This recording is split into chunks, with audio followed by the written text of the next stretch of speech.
IKEA was set up 75 years ago with a very clear vision.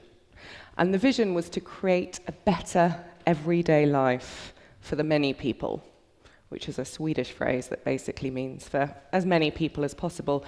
And 75 years on, I think that that challenge is as relevant for all of us as it was back then.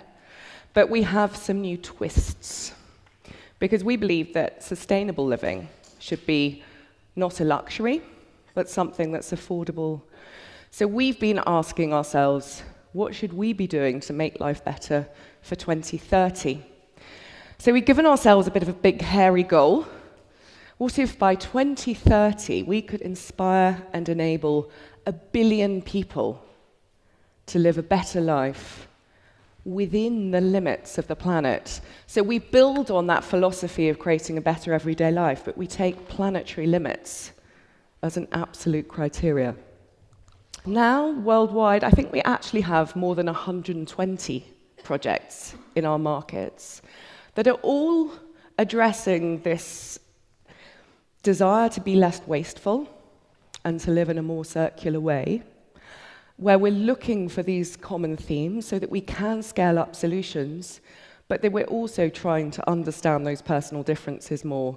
And I suspect, but I don't know, that in a few years we may have some common scalable services that come out of it, but I think we already know that there's not going to be a one-size-fits-all IKEA circular service solution.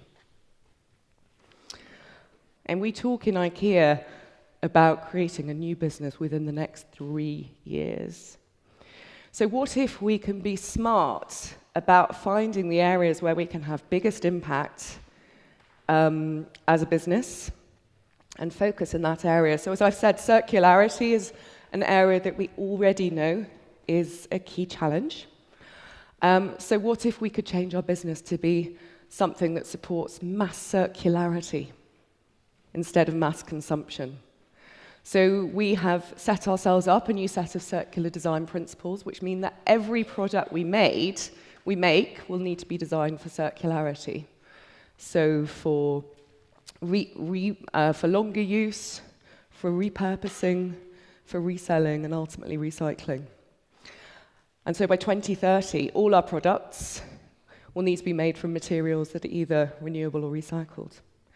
And also, of course, what if we can grow our business through offering services that support sustainable and circular consumption, as well as just the products? Another big area, of course, that in our daily lives, which has a huge impact and can make life better if we get it right, is food. And probably not so many people know, but IKEA is actually the world's 10th largest food retailer. Yeah. So it's not all about tea lights and cushions. And each year we sell about 1 billion meatballs. So we recently introduced veggie balls into the range. Because what if we could not insist that everyone in the world goes 100% vegetarian, but that we normalize a more plant-based diet, make it attractive, affordable, accessible for the many people? And our veggie balls have a carbon footprint that's just 1/7 of the meatball. And we also, in August, introduced vegetarian hot dogs. So your IKEA experience can now end with a vegetarian treat instead. And also, what if, because we all live in ever smaller spaces and more urban contexts, what if we could support people to grow their own food? So I at home, actually in my kitchen, have 2 big units where we as a family grow our own herbs and salads hydroponically, just using water. So we're self-sufficient in salads and herbs as a family. But what if our stores and our restaurants could be self-sufficient in vegetables? So at the moment, we're putting a big focus on urban farming and trialing ways of growing plants for use in our stores and offices. And what if we could extend that so people around the world could grow more food in their own homes or close to their own homes? Well, if there's one thing I know, we're not going to answer all those what ifs if we try together.